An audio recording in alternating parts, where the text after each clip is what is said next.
मेरे तमाम काबिल एहतराम मोअज़्ज़ीज़ीन, मेरी माएँ, मेरी बहनें, मेरे भाई, सबको अस्सलाम वालेकुम।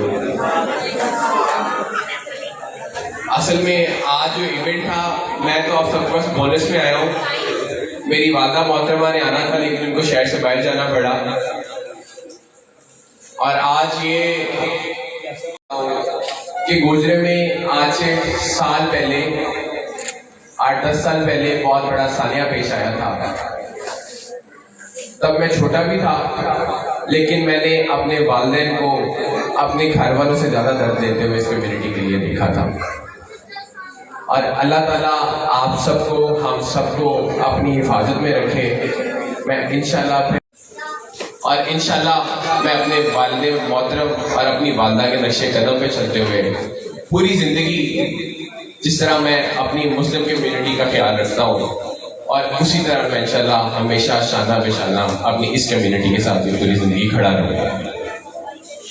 और रहेगी बात मसले मसाइल की या इंसाफ की,